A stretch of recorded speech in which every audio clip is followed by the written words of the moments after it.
अरे यार, क्या हुआ? अरे मेरी गर्लफ्रेंड मुझे हमेशा इंग्लिश में मैसेज करती है और तुझे तो मालूम है मेरी इंग्लिश कितनी खराब है। अब मैं क्या करूं? यू डिक्शनरी ऐप डाउनलोड कर। यू डिक्शनरी ऐप ये कैसे हेल्प करेगा? अरे डिक्शनरी ऐप में एक बहुत ही अमेजिंग फीचर है, मैजिक ट्रांसलेटर, जो तुझे बस सेटिंग में जाकर इनेबल करना है और उसके बाद अपनी गर्लफ्रेंड के मैसेज में जाकर क्लिक कर, वो खुद उसे ट्रांसलेट कर देगा। ओह वाह, बट मेरा ग्रामर भी कच्चा है यार। अरे तो वही मैजिक फीचर में जाकर तुझे बस ग्रामर ऑप्शन को सिलेक्ट करना है और अपनी मैसेज में जाकर क्लिक करना है, वो ऑटोमेटिकली तेरा मैसेज का ग्रामर ठीक कर देगा और ये मैसेज तू भेज दे बिंदास। वाह, मैं अभी यू डिक्शनरी ऐप डाउनलोड करता हूँ। तो गाइस, जब तक मेरा फ्रेंड ये ऐप डाउनलोड कर रहा है, आप भी डाउनलोड कर लीजिए U dictionary app, link description में दी हुई है, और अपनी इंग्लिश इंप्रूव कीजिए। चमत्कारी बहू की लालची सास। राजगढ़ की गौरी अपने माता पिता की इकलौती संतान थी। गौरी के पिता मेहनतकश किसान थे। वो सारा दिन खेतों में काम करते। गौरी अपनी माँ का किचन में हाथ बटाती। वो जंगल से लकड़ियां बीनती और माँ के चूल्हे में मदद करती। एक दिन वो जंगल में लकड़ी बीनने गई थी कि तभी उसे रोने की आवाज आती है।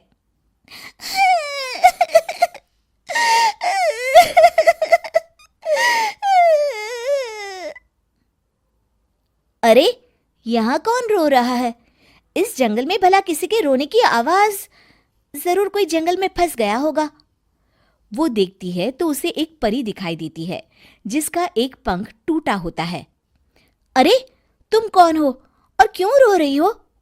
मैं परीलोक की रानी हूँ। पृथ्वीलोक में घूमने आई थी, लेकिन देखो ना, मेरे पंख ही टूट गए। अब मैं कैसे उड़ान भरूंगी? अरे, इसे जोड़ना तो आसान है। रुको, मैं अभी जोड़ देती हूँ। ये कहकर गौरी लकड़ी और रस्सी की सहायता से पंखों को जोड़ देती है। परी अपने जुड़े हुए पंखों को देखकर खुश हो जाती है और गौरी को वरदान देती है कि वो पूर्णिमा की रात किसी भी चीज को हाथ लगाएगी तो वो सोने की हो जाएगी।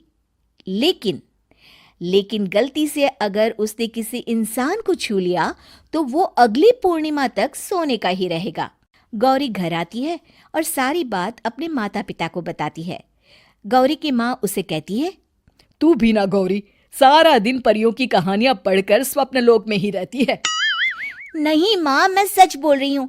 देखो, आज पूर्णिमा की रात है ना, इसलिए डर के मारे मैं कोई सामान भी नहीं छू रही हूँ। अच्छा, ऐसी बात है बिटिया रानी, तो जरा इस घड़े को हाथ लगा दे। गौरी घड़े को जैसे ही हाथ लगाती है वो सोने का हो जाता है। गौरी के माता पिता घड़े को देखकर हैरान रह जाते हैं। अगले दिन गौरी के पिता उस घड़े को सुनार के पास बेचने जाते हैं तो रास्ते में उन्हें कंचा काकी मिलती है। वो सोने का घड़ा देखकर गौरी के पिता से पूछती है, अरे गौरी के बापू, ये पीतल तो बड़ा चमक रहा है। अरे काकी, ये पीतल नहीं, सोना है, सोना। बेचने ले जा रहा हूँ।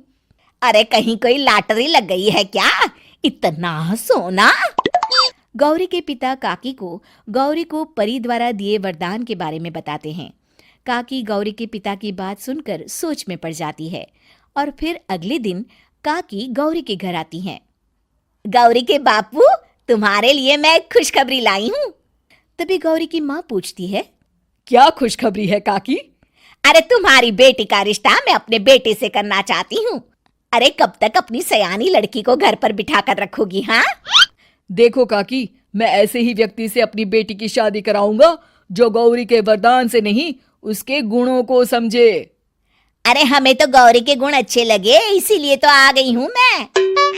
फिर गौरी के माँ बाप मान जाते हैं और उसकी शादी काकी के बेटे से हो जाती है। अगले दिन, अरे गौरी, कल पूर्णिमा की रात है। तुम्हारे पिताजी परी के वरदान के बारे में बता रहे थे, तो मैं ना कुछ चीजें रख दूंगी, जरा हाथ लगा देना। तभी गौरी का पति वहां आ जाता है और अपनी माँ से कहता है, माँ, क्या जरूरत है गौरी के वरदान को इस्तेमाल करने की? वैसे भी मेरी मेहनत से घर तो चल ही रहा है ना।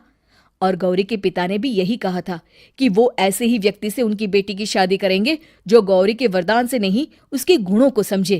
अरे बस कर किताबी बातें। तेरे लिए क्या लड़कियों की कमी थी जो मैं ये किसान की बेटी घर ले आती? और सुन गौरी, कल अगर तूने सारी चीजों को सोने का नहीं किया तो मैं तुझे घर से निकाल दूंगी और अपने बेटे की दूसरी शादी करवा दूंगी, समझी? इतना कहकर गौरी की सास वहां से चली जाती है। अगली पूर्णिमा की रात गौरी की सास गौरी के सामने ढेर सारे बर्तन रख देती है और कहती है, जल्दी कर गौरी, रात खत्म हो जाएगी, जल्दी जल्दी इन सारे बर्तनों को हाथ लगाकर सोने का कर दे। गौरी करती भी तो क्या, वो जैसे ही एक छोटे से बर्तन को छूने वाली होती है कि उसकी सास भड़क जाती है। क्या मजाक बना रखा है, इतने छोटे से बर्तन में क्या होगा, ये ले, ये बड़ा वाला बर्तन। जैसे ही बड़ा सा बर्तन लेकर गौरी की सास उसकी तरफ बढ़ती है, वैसे ही बर्तन के बाहर से वो धड़ाम से गिर जाती है। सास को गिरा देख गौरी उन्हें संभालने दौड़ती है और वो सास को हाथ लगाकर कहती है, अरे सासू माँ, क्या हो गया आपको, कहीं चोट तो नहीं लगी ना? लेकिन जैसे ही वो हाथ सास से हटाती है तो देखती है कि उसकी सास सोने की हो गई है। गौरी सोने की सास को देखकर रोने लगती है और अपने पति से कहती है, मुझे परी ने कहा था कि अगर मैं किसी इंसान को हाथ लगाती हूँ तो वो अगली पूर्णिमा तक सोने का ही रहेगा। अब मैं क्या करूं? अरे करना क्या है, माँ को उठाकर अलमारी में रख दो। और हाँ, लालच का फल बुरा ही होता है। ज्यादा बड़े बर्तन को सोने का बनाने के चक्कर में माँ का ये हाल हुआ है। ये कहकर वो दोनों माँ की तरफ देखने लगते हैं।